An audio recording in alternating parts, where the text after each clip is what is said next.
What's up, everybody? You know what it is. We're back. Today, we're here with my man, Santini. Santini is the king of South Jersey wholesaling. Biggest wholesaler in South Jersey. I got him to come on the pod. What the hell is good? We're killing it right now. Oh, I appreciate you having me on, man. This is one of the coolest setups I've ever seen for a podcast. Great atmosphere, man. Good energy in this building. So, yeah. Shout out to the Piazza for having us. I appreciate it. Oh, yeah. But, bro, Santini, I appreciate you so much for coming on, man. I've been looking forward to this like crazy.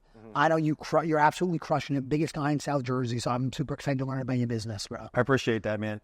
I definitely evolved over the years. I would say I wholesale a little bit, but I'm definitely more of an investor at this stage. Okay. That's what it seems like on I guess at this volume, I do so many wholesale deals, it might seem like I'm only a wholesaler, but we're buying just as much. So it's kind of a mixture, and we have the luxury now of like picking and choosing what we want to keep or what we want to just get rid of. And, it's good. It's good to have both options for sure. Yeah, you're really able to like fully maximize on every lead that you get. And absolutely. A small-time guy may not be able to do it as much. Well, hopefully I can give you some value today, and anybody that's listening, maybe some exit strategies or some mindset behind these leads. So when you have an opportunity, you're not so one-track minded, and you leave money on the table. So it's important. And I, when we one of the first conversations I had with you, I think like the way that you were talking about it, like you really look at it, more like a business instead of a hustle. And I think a lot of people, when they're first getting into wholesaling, I know I'm so guilty of this, it's not even funny. Yeah. But a lot of us just look at it as a hustle. So like there's a bit, from a lot of people, there's a big mindset switch that has to happen. But you came out of the guns, you came out hot, already knowing like this is a business, it's not a hustle. Yeah, for sure, man. I think it just happened organically because of the people I had around me. I've seen like one of the biggest wholesalers in South Jersey, Phil Vaughn, right? Yeah, we had Phil on. Come on, yeah. Phil's a beast, and Justin Johnson, and some of the guys out in PA. I see like how are they getting to this level, doing so many deals? Yeah. Joe Evangelisi was a big guy at the time when I first got in, and I'm like, all right, the secret here is that you actually have to have processes, systems, and people. And I think having that mindset right away, everything I do, every process, it's like I'm thinking 6 to 12 months down the road. I'm not just always thinking about that one deal. Okay. So that's kind of how, my mindset is. Like, I want to build out a legit business. Although wholesaling or real estate in general is transactional, you can be one and done. But if you can build it like a business, have consistent lead flow, and, just figure out how to add some leadership to that, you could grow a monster business without being, you don't have to be the smartest guy. You don't have to be, the hardest working person either. You just got to find the right people, Team in France, and if you're not the smartest guy, that's fine. Yep. But you're always many steps ahead of everybody else. That's what they say about you. They talk so highly. I appreciate that, man. So yeah, that's it. It's a mindset, and it's definitely the top 5 people that you keep around you, I would say. Okay. Is going to influence you, and they're going to make you, you're going to become them. You're going to operate like them, good or bad. So you always got to check your circle every 90 days to see who you're keeping around. Okay. Yeah. Every 90 days, a little evaluation of your network. Always, man, always. I think human psychology is like everyone needs a 90-day reset. Even in our business, we try to do 90-day reviews, set new goals. Okay. Go over what they did right, what they did wrong. And if you do that and apply that to yourself as a leader in your real estate business, it could really help you. Every quarter, man. Every quarter, you look back and what went well, what didn't go well. Yep, exactly. We spend, every quarter we probably spend like between $5,000 and $10,000. We usually do a big company event. We'll get rooms either in Atlantic City, or we'll do something cool locally. And, each person will go over their goals. And like, what, did you accomplish last month's goals? What can we do to help you? What's holding you back in our business? But those resets, man, it keeps things fresh for everyone. It keeps the business, keeps everyone excited, motivated. And, we get ahead of any issues that may start to spiral out of control. Okay, man. Yeah. If you're doing that, you have a really good grasp on what's going on and like kind of the mental space of all you little soldiers. Absolutely, man. And it's not just that. Obviously, you have your intuitions on how people are behaving. If something that they're doing new or they're just not bought in, you can usually catch that throughout the day. But with me too, is like we have guys that measure KPIs, right? So we know how many calls a day people are having, or how many quality conversations are being had every single day. How many contracts are being sent out. Okay. So we're able to, day by day, catch things as well, like trends that are going in the wrong direction, or things that we need to fix, where the single point of failure is. And, it might be over a lot of people's heads. and this is me speaking from I have 20 people that work for Hall of Fame Real Estate and that is marketing. Yeah. That's a little army, bro. That's incredible. It seems like it could be complex at my level for someone that's just getting into the industry. So I don't want to overcomplicate it, but I just want to give people like a perspective of how you can get to that level and what it takes, like how you truly have to measure everything and hold yourself accountable. Right. You didn't come out right out the guns having 20 bodies behind you. No. How did you build that? How, like, when you first started, was it just you, or did you start, like, I think when I talked to you before, as soon as you started hiring people immediately. Yeah. So, I mean, it really comes down to like your volume. Okay. So I always, like, people ask me like, how many deals do I need to do until I hire my first salesperson? Yeah. So I'm like, do like 2 or 3 a month. And then when you take that money and buy some marketing. So if you buy some marketing, you'll get leads with that. Depending on how many leads you get per day with that spend, then there should be some type of threshold of, all right, I need to hire a salesperson when I get 5 leads a day, or I'm doing 4 contracts a month. Maybe I need to hire a salesperson to help me out and get more. I don't know what the limit would be for someone. Yeah, it's probably different for everybody. Yeah, so like for dispositions, like after 5 deals a month, I think you should probably hire a dispositions manager to help you sell these deals. Oh, so you're not going to have the time. Or you're going to give them away at a discount. Like you're not maximizing your ROI because you're just like, oh, this guy buys everything from me here. Like, dude, you don't realize if you can actually create a system and blast it out to the masses, a qualities buyers list, you're going to make 20, 30 grand more than you would have just dealing with the same buyer all the time. Obviously, you want to deal with easy buyers and fast closers, but there are times where you have, you don't have to rush it, and you can make some big money. But that's a good example of why a dispositions manager would be a huge return on investment. Okay. Is that who you would probably hire first, or when you hire a sales guy first? It really depends on your needs. Like, let me ask you, how many deals are you doing a month right now? You know what? I actually scaled it back a little bit because when I tell you what my average assignment is, you're going to cry or laugh at me. But before, my average was probably like 5. And that sucks. It's tough. It's tough to build a business on $5,000 assignments. It really and actually have people underneath you. You know what I'm saying? Like, how am I going to give you 20% of 5 racks? Like, you got to be some kind of loser. It doesn't work that way. And so, dude, I'm doing like, I got it up between 7 and 10, and I'm doing like 3-4 deals a month. Okay. So you're still because your marketing expense probably low. You have no overhead, Dude, my marketing expense right now is, depending on the month, like $35,000 to $4,000 a month. Okay. Right now. Gotcha. I guess hiring a salesperson. It's mainly data. It's mainly most of that is data, bro. Gotcha. Yeah, your first hire may be someone that can dial in your marketing. So maybe a VA to help you get organized and maybe pump up your spend a little bit. Maybe the salesperson would be next. Obviously that drives your business and brings in revenue is through sales. So I always would suggest doing that. But at some point you're going to have too many contracts and they're not selling, or you're not getting enough money for them. Like you're making $5,000 on average a deal. If you had a dispositions manager, I'm making 7, whatever. But like a disposition person that just focuses solely on selling deals, they might get you $15,000 because they found a unique buyer that likes rental properties. They take them with squatters, or that's usually why our deals are so low, is because there's always issues, and you got to find ways that don't care. Yeah. Yep. So that's the key right there. Okay. Yeah, man. For marketing, what are you guys doing? I'm sure you're doing everything based on everything. Yeah. But like, what are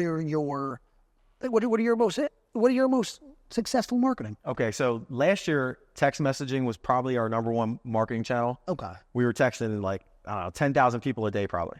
Now it's actually like it's hard to get any deals on texting. I guess the regulations and compliance, it's just expensive. Like we're shutting down some of the texting platforms we have. So right now we're doing direct mail. We're doing a lot of that. Targeted. Dude, everyone making over 100 a month is doing direct mail. You kind of have to. And I held back from it for a long time because I was scared of the commitment of the spend. Yeah. But, there's after like 3 to 4 months of spending that money, eventually you will get a return. But, you got to make sure you have the people in place. You can catch all the leads on time. You can answer the phone calls. That you have a good sales process. So I wouldn't suggest like go out there and start mailing. You got to make sure you have your back end systems and you have people answering the phones and qualifying these leads, because you're going to get a lot of junk leads. You'll get a lot of motivation too, but does numbers work? Is it even a deal for us? So you want to make sure that you're able to qualify that stuff. But yeah, we're probably spending, like last month, I think we spent about $40,000 in direct mail. Okay. So that's we're going to probably 3-4x that, based off the volume and Sure. stuff. So we'll always get like one deal right away from it, and then the other ones we have to nurture. It might take 2 to 3 months to finally close those. But when you look back and track, all right, when did we send this piece out? What campaign did it come from? You can measure it back. Like, all right, we made $100,000 off this $36,000 direct mail campaign, and that's where tracking is important, because if you're just counting volume and not counting like when you spent the money and how long it took to close that lead, your metrics are going to be off. It's going to be telling you the wrong story. And you're not paying attention to the most important things. From my understanding, the cash conversion cycle, it's like this is one of the most important metric you can track. For sure, yeah. So we had like January, February, and March. We had a lot of text message leads closed. So in my mind, I'm like, oh, awesome, it's still working. Probably like 50, 60K a month. Not like it wasn't our strongest marketing channel, but it was enough to like, it was good. Like, hey, this is good. But then we looked deeper into it. Like those leads we got them from like early 2023. So like I'm looking like, where are the new leads coming from? So we probably have like 6 months of spend where we're not really making an ROI, because all those leads were before that. Like it just took us longer to close. It's a big follow-up game. Yeah. It's a big follow-up It is. And then I'll tell you, at my level, I got the cold call text message budget. So all of my cash conversion cycle, if you had my cash conversion cycle, dog, you would jump out a window. That's all I know. You know what I'm saying? Like I'm spending this money knowing, man, I got to follow up with this bull for 6 months before I make anything on it. Absolutely. So right now I'm trying to save up my money so I can do big boy marketing. Yeah. I was spending a little bit in mail, like first quarter I was doing mail, but I wasn't spending enough. You know what I'm saying? So like where money goes to die. Yeah. Maybe I was spending like 2 racks a month additional on a mail. So I was spending the same like 35, but on cold call. Right. And then another 2 racks a month on the mail. Didn't get a deal from the mail. So instead So 2,000 is not enough. Nowhere near enough. No, it's not. You know what? I figured maybe like if I'm mailing George Beatty's told me if I'm mailing the right people and I'm down to just wait, maybe it'll take me a quarter to get a deal, but I'll get a deal. Yeah. Nah. So I gotta save my budget up and then so I'm in the process of saving the budget up. Okay. So I can at least spend like 7 to 10 a month. Gotcha. So when you try to find the right list, right? You just mentioned that. Yeah. That alone, we spend about $75,000 a year just to find the right list. Then we got to pay to skip trace it, and then we mail it, and then we cold call it, then we text it. So right there, you're at $75,000 for the hottest list. So what they do is they narrow down exactly what you should be mailing, what you should be texting, what you should be cold calling, and then the type of cadences that follow up. So maybe you want to do 3 cold calls, 3 follow-up text messages, send a piece of direct mail every 90 days. So whatever the cadence is based on the temperature of the lead, which is super hot, whether it's warm or, there's a small chance you'll get this deal. Like you have to pay attention to the cadences and the type of marketing you're doing to it and being consistent with it. So that's, there's no secret to it. It's just, you got to have like a system and a way to measure all this stuff. What's your best type of list that you guys go after? Or is it just like a custom list that this is whatever provider gives you? Honestly, it's like vacant, out of state. Absentee owners. Yeah, absentee owners, pre-foreclosures. Like those are traditional. There's not many secrets, bro. No, there's not, man. Like I ran last month's numbers. We spent a lot of money on marketing, but the amount of money we closed literally would have broke even. So I couldn't imagine like a small newbie coming in. Like if we're like breaking even at that month or last month, someone will get destroyed. And we have 7 sales guys. We have everything's getting measured. We have VAs. We have the sales process down to a science. Yeah. So it's hard at our level. Imagine as a newbie, not to discourage them, but you got to be careful. Like listening to the big guys on what works, because you're not going to be able to just drop mail and think it's going to work. Exactly. I spent $2,000 a month, which again, it's peanuts to you, but hey, for me, it's something. I'm dropping 2 a month. It takes me a quarter to realize, oh fuck, man, this works for George. It's like George, once you start mailing them, motherfucker, never stop mailing every 2 weeks until they die. And I'm like, all right, I'm gonna mail the same list like a bunch of times. Exactly. Didn't work. I got with Drew Farnese. Do you know Drew Farnese? Yeah, he's in the. I've never met him, but I've talked to him on Facebook and know him through our mastermind. Okay. Yeah. Dude, he's got a more of like a budget that I can get to. George is dropping 100 racks a month in mail. Drew's dropping 10 grand a month. I can get the 10 grand a month. Right. You understand? Because Nikki, you're a fucking idiot. Exactly. It's not George. You can't spend your money like that. You got to go do it closer to me. That's funny.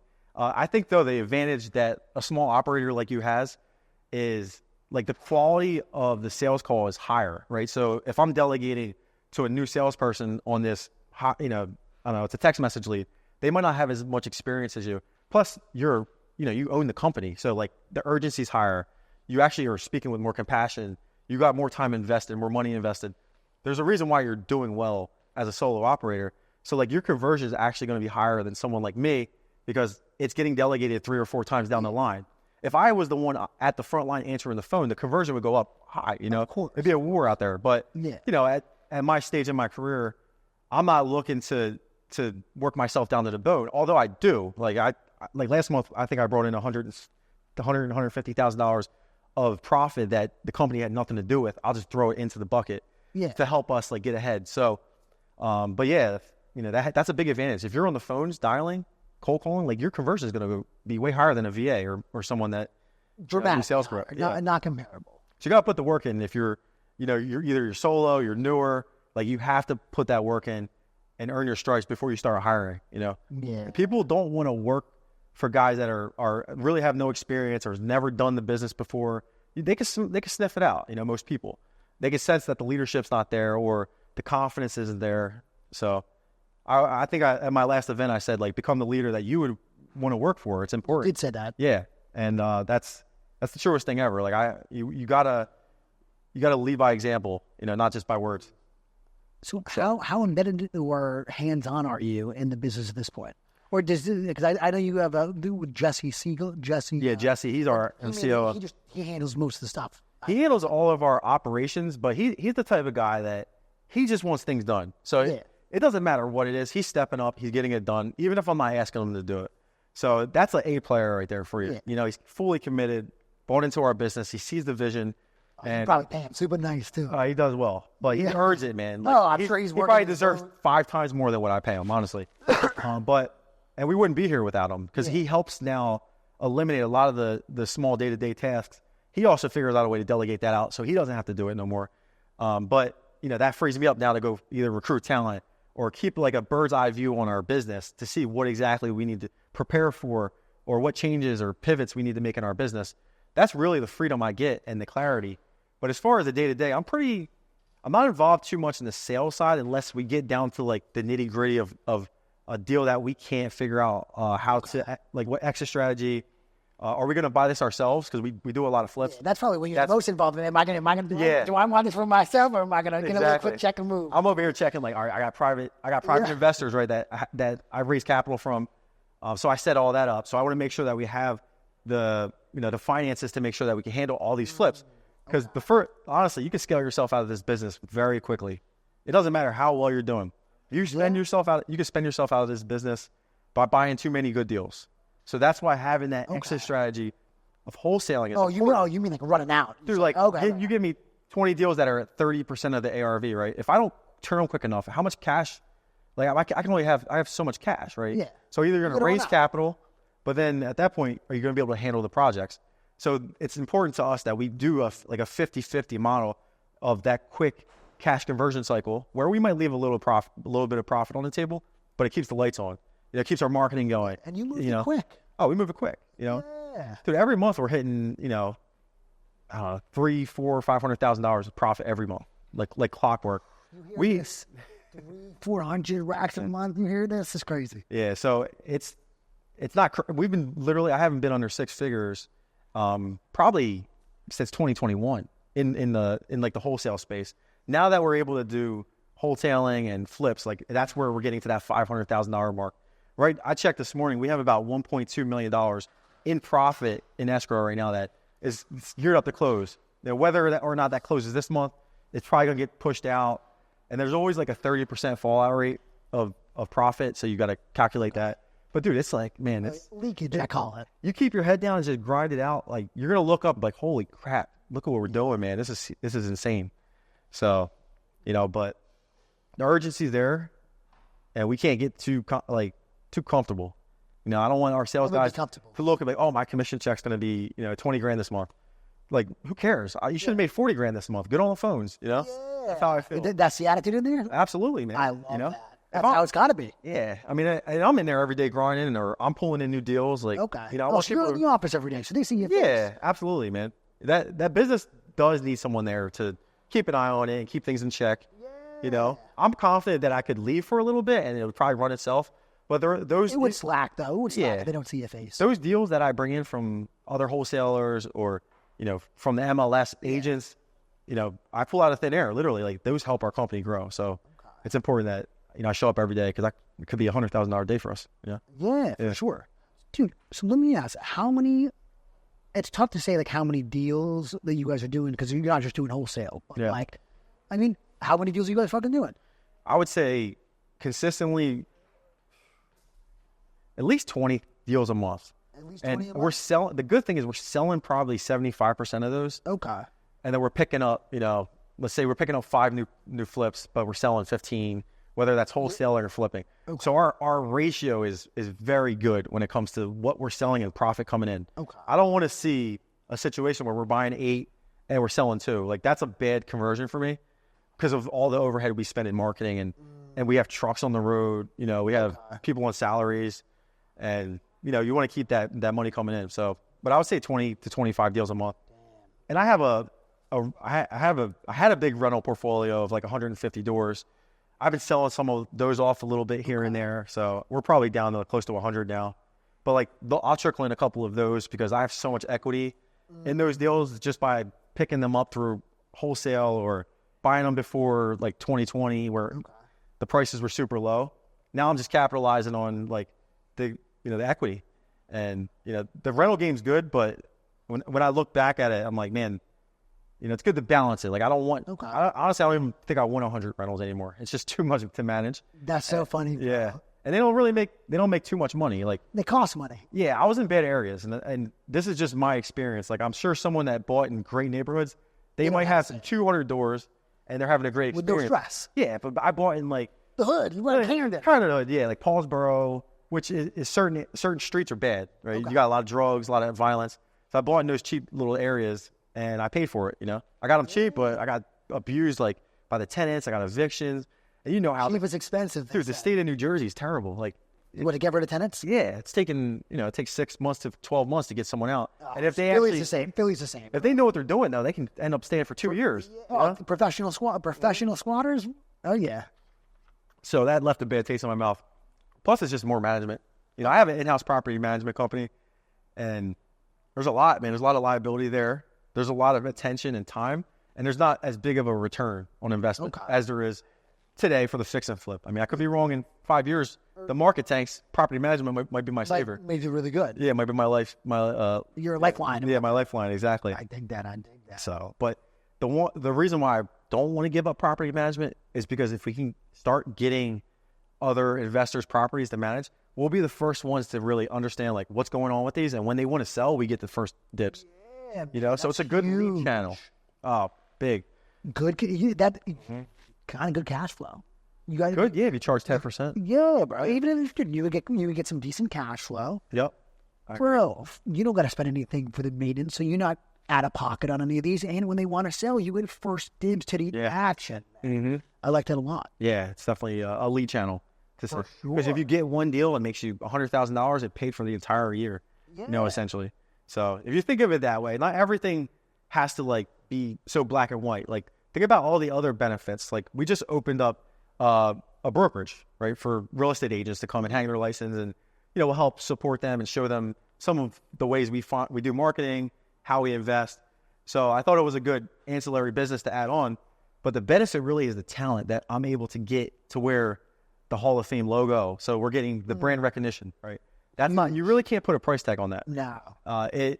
The talent bringing in pocket listings. Like, we've had guys bring in deals.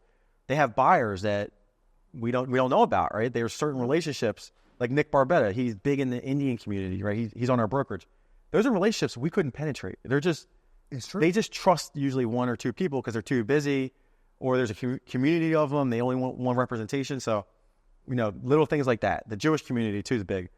especially in South Jersey where they're starting to really pick up and buy. Oh, yeah? Yeah. Okay. So if you can, have an agent that strictly works with them, those are little things that you can't measure like from a broker standpoint of making profit, but total picture is like, man, these things make us hundreds of thousands a year. Oh, for sure. I definitely understand that. It's big. Plus, we have agents too that are super successful. We have, Fran Puella. Yeah, that's a big agent you just landed. Man. Yeah. So some of our agents, Mike Coffey, they lend on our deals. So when they lend on our deals, we give it back to them for the listing. So they're able to make interest, and they're also able to get the points on the listing agreement. So it's like, man, we're creating a one-stop shop with the brokerage, our investing space. Plus, we're generating revenue and value because most real estate companies or wholesaling companies, flipping companies, they can't sell their business. It's not a business that is of value. Like a hedge fund couldn't come in and duplicate it. Well, Phil Vaughn said the same thing. Yeah. He's complaining the same thing. I said, dude, you guys are next level. How you think? You guys are smart as shit. So that's my thing is like, can we actually establish a foundation that is attractive to like a hedge fund or a VC that come in and say, okay, I see what they're doing here. The valuation is this. If we add a couple resources here, tweak some things, we could 10x this business. That's how you want to kind of set up a real exit out of it and really get a nice fat check. Yeah, exactly. Yeah. So that's the goal one day. But I'd be happy with just keep it surviving. Like, honestly, like surviving through. You do it more than surviving, my brother. You do well, times are good right now. Yeah. When times get hard, we'll see who really is operating good businesses. Okay. I think a lot of our success is because the market is hot. We're able to get off-market deals, and there's a big need for that. What happens when the inventory floods the streets and buyer demand goes down? Are we going to be able to still perform? I mean, I think we can because we have a group of very talented people, but you still got to see. You still got to find out. We're going to see who's tested and who's ready for that change. Is that something that you're worried about or that you foresee happening in the near future? I'm prepared for it. I mean, I'm not going to say nothing. Like a doomsday. I don't know when. There will be a doomsday. I mean, there's just no way around it. I mean, we're on a 14, 15-year run-up from 2008. So there has to be some type of pullback eventually. Whether or not it's catastrophic or if it's as intense as it was in 2008, I hope to God it's not. Yeah. Or like COVID was kind of intense for me, it was at least. Okay. Because of all the capital markets pulled away. Like, you got to be... It happens overnight. That's the problem. Like, you really can't prepare for it. Bro, I'll tell you what, in Philly, 2022 was overnight. 2021 was so hot, man. Yep. You could sneeze a deal. Oh, Philly was not. You could sneeze a deal. All these hedge funds were buying so crazy. Yeah. Buy with squatting. They don't give a fuck, bro. It's Wild West. And then in 2022, they all vanished. All my biggest buyers, all my biggest hedge funds vanished. I couldn't... There was a couple months where it was just a halt. People were like, I don't want to touch that. Yeah, Philly's tough, man. We purposely stay out of Philadelphia. Yeah. We don't market here. Anytime we get a deal, we try to send it to someone to do all the legwork, like go to the appointment. Like, we'll give you half the profit, and we'll just be. Right. If you get any Philly, I'm gonna start sending them to you now. Send it to me. You're my boy. What are you talking about? That's why this podcast is important. Yeah. Like now we got a relationship established. I can start sending you the deal. Bro, send them to me. Yeah. What the hell? Absolutely. Come on now. Of course, man. But yeah, the Philly is a different beast. Like, South Jersey is my backyard. I know most of the streets, most of the neighborhoods. I got boots on the ground. We're at every single appointment in person. The reason for that is because our conversion ratio is higher. We're able to get deeper discounts when we actually go out to the appointments because we can see the condition of the property. We can talk to sellers for their conditions and what the house is worth. We're honest, and we're trying to genuinely help them. So, if you can put a face-to-face meeting together, your odds of converting and getting a deep discount is very high. Okay, I got my it's small, but it was a free deal. It's a 5-piece. I'm going to close on it next week. Yeah. But it was free. It was a realtor sent it to me. It's like, yo, Nikki, you got to move for it. But Gloucester County, Steve Cass is buying it for me. Oh, okay. I thought I was going to get a 10-piece on it for real. Oh man, you got to get your mindset up. Stop settling for 5 pieces or 10 pieces. I know. If I see a 5-piece, I won't even sell it. I'll like say, guys, find another buyer. Go get a $5,000 reduction. You cancel the contract before you? No, we won't cancel it, but we will create a gap. And we are good at doing that. Dude, I got to get away from these 5 pieces. I know. But sometimes when they're free, like I didn't spend anything to get this deal. You know what I'm saying? Like my cost per contract is $0. Dude, my cost per deal close is cost per deal close is probably around $10,000 to $15,000. So if I'm selling things for $10,000, I'm losing money. Yeah. So like that's my money. Probably like 25 at least. No, like I think it's probably around like $28,000 right now per deal. Damn, you fucking animal. Yeah. Well, Animal. listen, that's why you invest in sales trainings. You invest in quality salespeople because in return, you get deeper discounted properties. It pays itself back, and For sure. most 99% of people, they're so scared to spend money like into their business or into marketing. It's like, man, that stuff yields you a return. Obviously you don't want to drop $100,000 on direct mail and you're one person, but spend money on coaching, spend money on a new texting platform, or maybe some VAs that can cold call, or a sales guy. Invest in someone like that. Yeah. High quality person that's entrepreneurial, that you can like practice your leadership on and see how they operate and how you respond. Okay. So I'm not afraid to spend money. I'm too not afraid to spend Yeah. money. I'm just spending my shit all the time trying to get rich. I really mean it. Yeah. I don't care. But I'm trying to be a little smarter about it yeah, now. I'm naturally a little hesitant to spend money. So it's good that I put a marketing director in place, that Jesse handles the finances, because if it was up to me, I'd probably be a little gun shy on some of the spend. Okay. Or- I'm too, let's get right now. I don't give a shit. Yeah. And then it blows up. And then I got to wait another month to build the bag back up and then try it again. Yeah. That's, Have which you- isn't good. So you don't work with other wholesalers, or do you? What do you mean? Like just go other you should people's deals? you should start trying to get deals from other wholesalers. Yeah, Help them. Yeah. So I got a whole little coaching program. Okay. So Oh, that's right. Yeah. Yeah, so right now I'm doing like a deal a month with a text, Okay. a deal a month with a cold call, probably a deal a month through an agent, and then That's good. most months I'll get a deal from one of my students, but Yeah. those student deals are low. Are they? They're usually low assignments, man. They're not usually bangers. So why don't do you ever try to hop back on the phone with the seller and renegotiate for your students? Because that might be your next move to like get these prices down, create a gap. Yeah. That was one of the things that I've learned when I first got started is figure out a way to create a gap. If you, whatever it takes to get the contract signed, like you may have to overpay, right? Let's find a way like to see like how's the property condition, right? Is there something here that we missed? That we can use as a reason to drop it. Yeah, I mean, they're not trying to lie or be unethical, but of course. if you overpaid for it, get ahead of it. Like, hey, listen, I made a mistake. I was a little too excited. I think I gave you a little bit too much. Is there any wiggle room here? I noticed that the septic or the foundation wall needs to get redone. Like, be honest with them, because you did overpay. You jumped the gun. Create that gap. And you did fuck up the numbers. Yeah. Or hey, you gave it away to a buyer. Like, hey, can you come up just $2,500 on this, or $5,000? Yeah, I have a partner on this. I spend $10,000 a month. My thing I always say is like, do you want more deals from me? Because that gives me more marketing spend when you can pay a little bit more.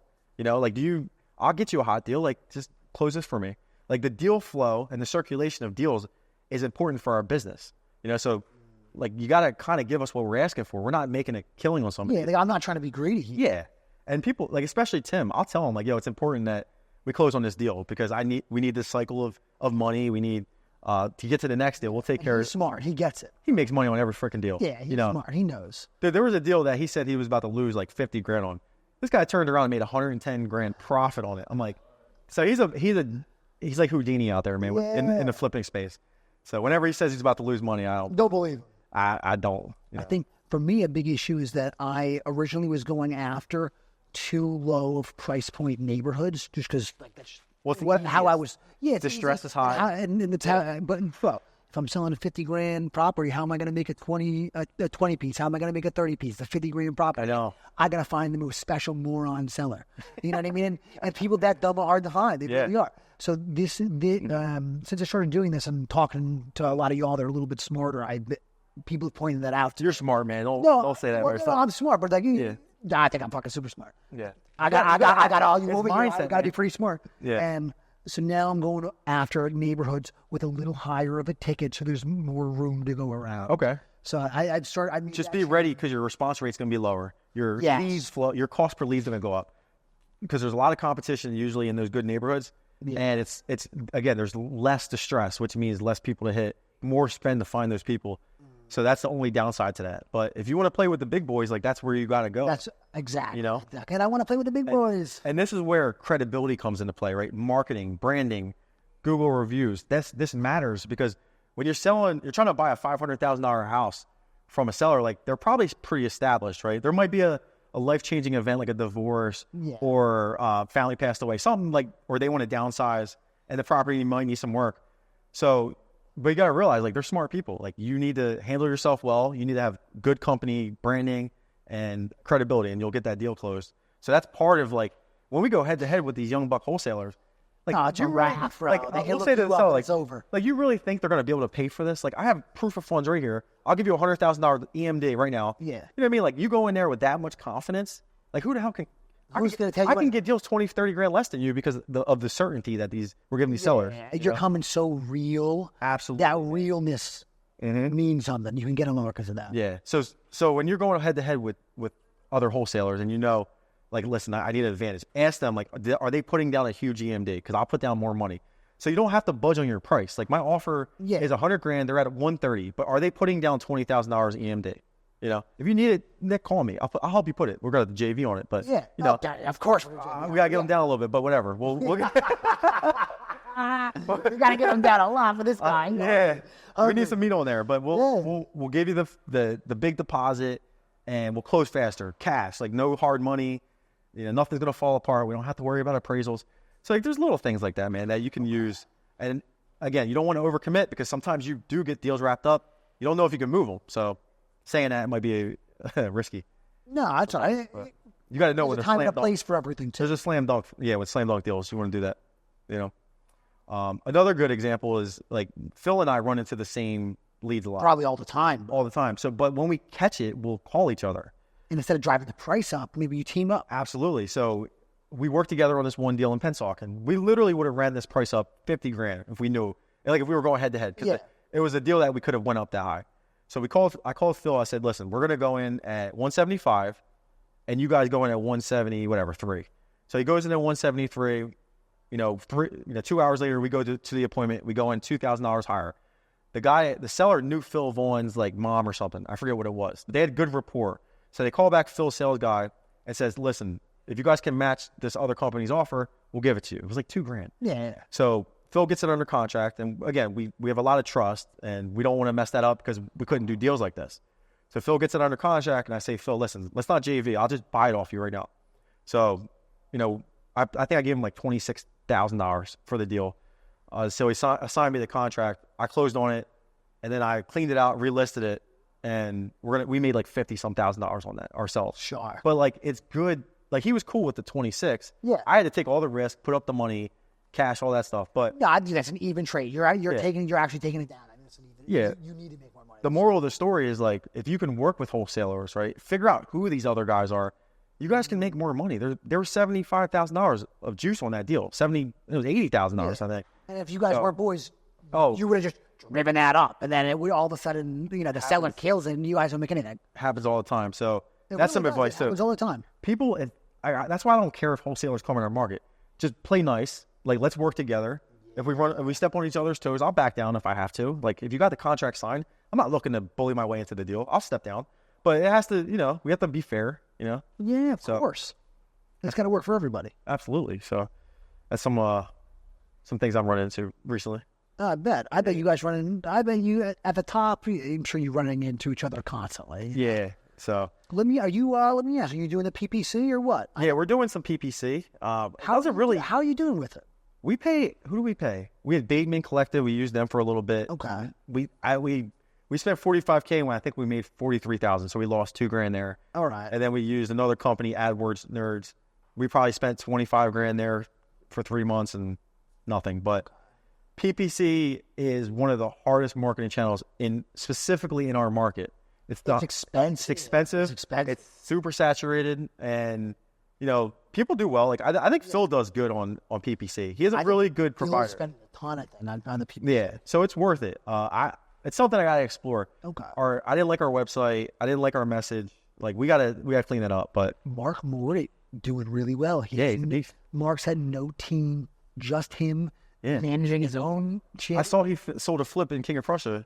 I DM'd him today, and he's like, "Yeah, I made $50,000." I'm like, "Dude, good for you, man." He's a young buck, man. He's gonna make $100. He's gonna make $1 million this year. How old are you? Me, I'm old, bro. 31. 31. Was he like 20 something? 28ish. Something like that. Yeah. Bro, he's gonna make $1 million with no team or anything. He's a beast, man. Shark. I know. He learned. I think he started working with Justin too. Justin Johnson. Yeah, that's how he first started. They had some kind of falling out. I know what. Yeah, dude, it happens, man. It happens when you run a company this big, or Like Justin was, he has a team of sales guys. It just happens, dude. Like there's just as bad fits. There's people are excited. They see how much money you make as an owner. They're going to want to take your spot. And I always, when people sign up, I say there's going to be a day where you're going to maybe want to do this on your own.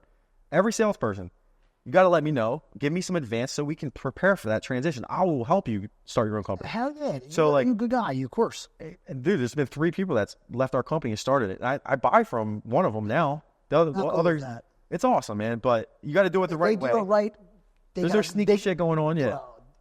They could have a great mentor as they're going through it. They do it right. If they do it stupid, they're stupid. Exactly. But, our sales guys make really good money. And that's my goal is to make it to the point where you don't want to leave, right? Because you got it so good. They don't have to do marketing. They don't have to risk any money. They just go to the appointment. That's it. Our lead managers, they just answer hot leads. They qualify leads all day. Our marketing director, they know what money to spend, where. So we've simplified our business down in every level, in every position, that if they left, to restart this would be nuts, They can make more money with us than they could doing it themselves, to tell you the truth. A lot of these guys. 99%.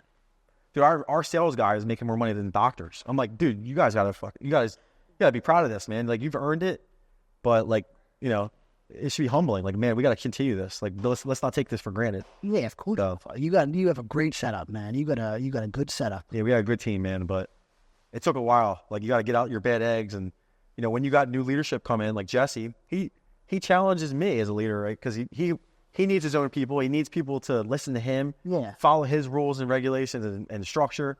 So we had to shuffle around personalities. We had to get some people out to fit his leadership style.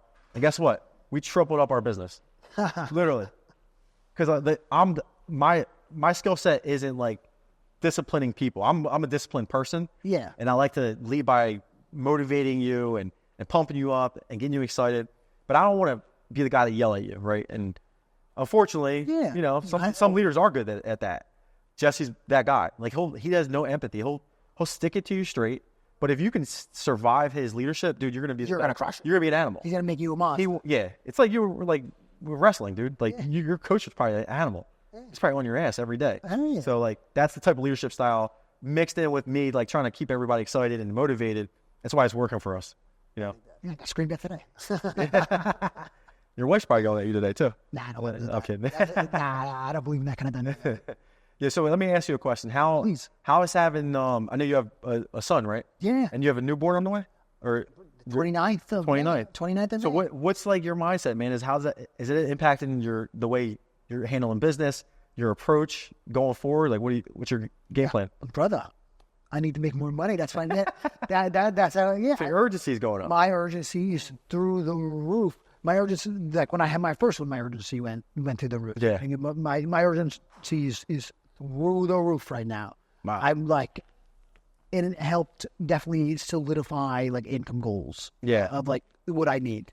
You know what I mean? Dude, bro, it's definitely lit a fire. Yeah, that's what it does, man. It makes you become super efficient. Yeah. It also makes me, like, I'm also super grateful. Like I'm home 24/7. I don't have to miss any time. That's crazy. Other than like for appointments, you know what I mean? I hate being home all day. Oh yeah. Yeah, I had an office. I got rid of it. I try to separate my home life from business because it becomes so stressful at home. Oh, that's smart. I have 2 kids. I have a dog. I have a babysitter. So I'm trying to just like disconnect. Okay. But I do try to stay home like once a week, go out to breakfast with the family, come home early, spend some time with my kids. But I found that having an office, especially when you have a staff, keeping everyone laser focused in there in a professional environment, dude, it's valuable, super valuable. Hell yeah, I definitely understand. There's a ton of value in that. I understand further. It's easy to take your foot off the gas, man. But when you're in there and you got guys that depend on you, they got kids, they got families. You got to produce, man. You got to go in there and produce. I think that. I had a sales guy over the last couple of days. He's been falling off, and I could sense it. I'm like, dude, listen, what's going on? What's bothering you? And he has some financial trouble. I'll give him some money. I'm like, listen, don't worry about paying me back. I just need you to come into the office tomorrow and be ready for work. I don't want you talking to people, slowing them, no distractions. Come in here, let's grind it out. Put your head down, and I'll run through a wall for you if you run through a wall for me. And that's part of growing, like, because I could have took it the other direction and put them on like a performance plan and talked about firing them and scaring them. Like I would have lost them. You know? Yeah, that's not going to be So at the end of the day, dude, we're doing phenomenal, and you got to take advantage of the cushions that your business creates. Like use it as an example for leadership. Like, all right, I might lose a little bit of money gifting this money to him, but dude, it might go a long way. Yeah, it's like you're investing in the guy. So if you believe in him, it's worth it. Absolutely, man. He's newer. You know, it's taking him a little bit longer to get some traction. Yeah, exactly. So you got to give him a kickstart, and he's got some nice things coming up, and it hopefully it pays off. But yeah. That's it, man. For me, I'm in. You know what? I tried to put like a number of my boys on this when I first started. You know what I'm saying? And like, I had a bunch of like failed sons. You know what I'm saying? And it just kind of it soured me to a degree. So then I was like, fuck that, brother. I'm staying inside and doing my own little thing for a little bit. Yeah, which has its pluses and negatives. It does, man. But you live in Philly, so it's a little trickier. I'm in the suburbs of Jersey, so I can just hop in my car. I don't have to fight parking or anything like that, and there's tons of office space available, so it's worked out. But I don't want people watching this thinking real estate's easy. Like that's my message. Like, you got to put your time in, and whether you pick flipping houses, like being a flipper might be easier than being a wholesaler, bro. Because like you don't have to get as many deals. I'm like, dude, let these wholesalers make their money. I'm happy to pay their fee because I know how hard it is, how much time and energy and money it costs to get a deal under contract. Let them eat because they're going to come back and, I told, I'm buying a deal in Wildwood, closes on the 23rd. Okay. And I told the wholesaler, I hope you make $100,000 on this deal, because I want these guys to be able to have more money for marketing. Like I said earlier. Yeah. They make 100 on that. Yeah. That's a lot of marketing for you. Yeah, exactly. So it's a win for them. But yeah, wholesaling used to be easy. I think it's gotten a lot harder. It's competitive. Regulations, the market's tightening up. There's less inventory. Sellers know what they have now. There's tons of equity in their homes. Rates are super low from COVID with all those refinances that went down. So it's a different type of beast. And if you're going to jump into the wholesaling space, you need sales skills. You need to learn how to deal with people. You got to have a lot of self-awareness, and you got to have a mind of business. Like you got to know how to market and be able to just navigate the day-to-day struggles. And most importantly, your stress levels. You got to be able to have a high tolerance of stress and things falling apart, right? $100,000 deals just going to waste. Like stuff happens all the time. And if you can't stomach that, it could tear you apart, For sure. Yep. It's happened. And if you're a flipper, man, just be careful. Like don't scale yourself out of business. Okay. Don't buy too many deals. Don't over renovate properties unless you think there's a return on that. Be careful who you get into partnerships with. A lot of people will promise the world. I've been in tons of bad partnerships, People just don't execute what they're saying. Most people can't, honestly. So you gotta do your due diligence on them, just like you do your due diligence on a house. Do you have a partner in your business now, or is this your? So I have multiple businesses. I have a partner in the rental portfolio. Yeah, I have a partner. That was early on because of how capital intensive it was. So I have a partner there. I own the wholesaling business, the fix and flip business I own, but I go into a lot of joint ventures on like single wheeler deals. Like I don't make this, let's partner on everything. Like if I got a deal that it needs too much work, I'm going in with Tim. Tim's my guy. We know how to work together. That's a good guy to go with. He tells me a number, $150K. All right, Tim, $150,000, I'm giving it to you. You get it done for $120, keep the change. You go over $150, don't call me. Like this is $150, like get it done. So we have that understanding that, things got to get executed. I'm going to continue to bring you deals. We're going to make a lot of money together, but we just got to deliver, Loyalty is funny. Like you got to consistently deliver to have consistent loyalty. Loyalty isn't for like something that just established and lasts forever. You got to continuously earn that every single day. You got to be worthy of it. Exactly. Yeah. Things change, man. You got to, and I've learned that, through, family, through business and all that stuff. So sure. Hey, man. But, what else? Anything else you got? Bro, well, the last thing, I want your opinion, man. Mm-hmm. So right now I'm trying to gear up and save to start dropping some mail a little bit more big boy than I am. Yeah. I just did the course, the 10th Josh High course, blah, blah, blah. Oh, did you? Yeah. Yeah. So like, I think if I spend like around 7, like if I send out 10,000 pieces of mail, I should be able to get at least 2 deals from that at $20,000 assignments. At least. I think so. You're gonna have to give yourself probably 3 months of mail though. You think so? Because those leads might take you 90 days to get. Yeah. So you can't say, I spent this. I can't just spend $7,000 and then be like, I know that. Give yourself like 120 days. days to either wait, see if something comes from that, or consistently mail it. So have like 21 grand of income ready to go. Yeah. Or marketing spend. Yeah. Okay. Like, but 3 months straight. Okay. Yeah. Or just hit some low hanging fruit lists and see how they perform.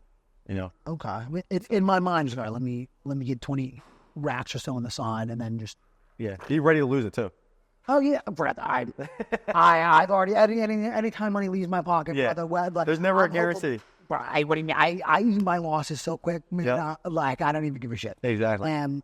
But for me, like if I want to remain small, I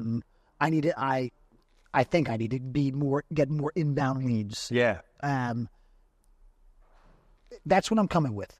Do you think that's a good idea, or would you spend it another way? Ah, man. It's if I got 20 racks, if I got 20 racks to the side. Yeah. It might be a good spend. You think so? Yeah. I mean, you should get something. How about buying PPC leads or something like that? Well, you know what? I'll tell you the truth, my brother. Yeah. All the people that are bigger than me are not the only person that I know that feels super good about PPC is Mark. Really? Everybody else, they're still with way bigger budgets than me. Yeah. Don't feel great about it. You don't feel great about it yet. Phil doesn't feel great about it yet, and he's spending big boy dollars. Yeah. Drew Farnese was spending big boy dollars, and he didn't feel great about it, and he stopped doing it. George Beatty, the same thing. So like, everybody I know with bigger budgets than me, and got mail. Everyone who I want to be is balls deep in mail, and none of them do PPC. The only person I know that's happy with it, that's crushing PPC is Mark, and he's doing it himself. Yeah. Not having anybody manage it. And I'll tell you what, my brother, that's not me. That's not me. You got to know where you are. I know that's not massive. That's not massive. That's true. I can't manage it myself. So mail is, again, credibility goes with that. Yeah. So like just like when someone clicks your PPC ad, they're going to go to your website. Then they're going to go to the owner's Facebook. Yeah. So you got to make sure that all those click funnels are set up for credibility, look like a buyer, look like an investor. So my advice is if you're going to do mail, clean up your website. Make sure that got the little carrot thing. Yeah, whatever. Exactly. Or say, hey, I'll take some. You have permission to take some of my flips and post them on your website. Like, and if you need, if you have flips available, just send. Like, I'll partner with you. Okay. Deals are the hardest thing to find. Like anyone that's listening to this, if you can find good deals, I will fund it. I will flip it for you. We'll partner 50-50. It's a no-brainer. And I'll help you analyze it. You also get the mentorship with it. Anything that you want to learn. So there's so many reasons to, just go find a good deal, use the credibility, use the cash, use my resources, and learn the business just by finding a good deal. That's it. You can find a good deal, the opportunities are endless. Absolutely, man. And I wish I knew that earlier because, like the guys at the top, that's how they think. Like, they'll give away everything to get a good deal. Yeah. So, and it's worth it because it might be 200 grand sitting at the end of the tunnel. Damn right. Yeah, man. But so what's your goals, man, for the next 6 months? Where you see yourself? You going to get right into direct mail? Yeah, in my mind, direct mail. I have to talk to way less people. With a cold call text, I had to talk to a ton of people. So for me to like ramp it up, I got to hire a bunch of people underneath me. Mm-hmm. If I want to keep it smaller, I need less leads, but more quality leads. Yeah, if that makes sense. Okay. This is based on me talking to all you all these big guys. That's what everybody's telling me. Right. I need to spend more money on leads if I want to keep it smaller. Mm-hmm. So that's it. I want my immediate goal within the next 6 months. I want to be at 50 a month and 50K a month. 50K a month income. You could do that easily. So easy. I literally could pick my phone and if I just say I didn't have the marketing, I could through my resources make 50 grand a month. Yeah. You know what I mean? Just off the Facebook and all the investors, the wholesalers I know, they'll I can work something out. Like where I get a deal, I buy it, and flip it or something like that. Yeah. So it's possible. But for 6 months, within the next 6 months, I want to be at 50K every month. Mm-hmm. With this time next year, I want to be at 100 a month, bro. I got all these boys that are making 100, like at least 100 a month. Yeah. I'm embarrassed that I'm not. It's super stupid. I'm smart. I work hard. It's super dumb that I don't. So like that's where I'm at with the goals. Okay. I like that, man. And it's just a lot of it is about, at least in the beginning stages, it's about ad spend. I'm pretty good at wholesaling, but like as like a solar operator with not spending a big budget, I do well. Yeah. With limited or very limited overhead. Gotcha. So I just gotta get my ad spend, more big boy ad spend. Yeah, that's a good plan, man. But when I first started, I used to journal, and I would write in there. I would do affirmations like I'll put in like my business does $100,000 a month in profit, and it's funny, man. It happens so fast. And like it's never stopped happening. Like every month, like clockwork, six figures. So if you believe it, and that's why I think we started off. I keep saying like, dude, it's your mindset. Yeah. You keep saying like, I'm not that smart, dude. Fuck that. Like change your mindset. Like I am that smart. I'm like you are the big guy. You say like, Santini, you're the big guy. Like no, I thought I was the big guy when I first started. You know what I mean? And I wasn't doing anything. So like that's how the guys become big. It's because like I walk in the rooms like CG. I'm like I should be on the stage talking. Like I'm the one that should be leading this group. You know, and if you have that killer mindset, like, because they're honestly, everyone's like, no one's that much talented than us. No. And if they are, we'll find the right people or we'll outwork you. So like, just it's all mindset, man. You got to believe in that you truly are the smartest guy, or you know, obviously with humility because you want to keep learning, but you know, just having that mindset that you're going to be one of the biggest guys out there, or you already are. You know, what makes you different than George Beatty? You know, he's a beast, but years, right? A couple of years might be the only difference. You're going to get there. Exactly. You know, it doesn't mean he's a better operator than you, a better leader. Everyone's sending out the same postcards. Everyone's doing the same fucking shit. Yeah, exactly. So who's going to hustle? Who's going to be, you know, have that grit and, you know, like I said, mentality. Damn right. Yeah, man. Hell yeah, I appreciate that. That's good advice. Thank you, Good, man. Yeah. Hell yeah. Yeah. All right, let's wrap it up. All right, brother. Santini, I appreciate you, man. I appreciate you so much. Thank you for coming on. Where would you rank me on the podcast so far? Oh, bro. Like how many? Magoo. Really? Oh, you're just telling me that, brother. No, I'm not, bro. You dropped so many gems. Hell yeah. Awesome, man. I'll get back on here again soon because the market's consistently changing. Marketing is changing, like our business model. So it's always good to get a refresh, whether it's 6 months, a year from now. Yeah. You got the open invite to come on anytime. Are you such a good speaker? 100%. I appreciate that, brother. Thank you, my guy. Well, thank Keep crushing, you again. man. Not just.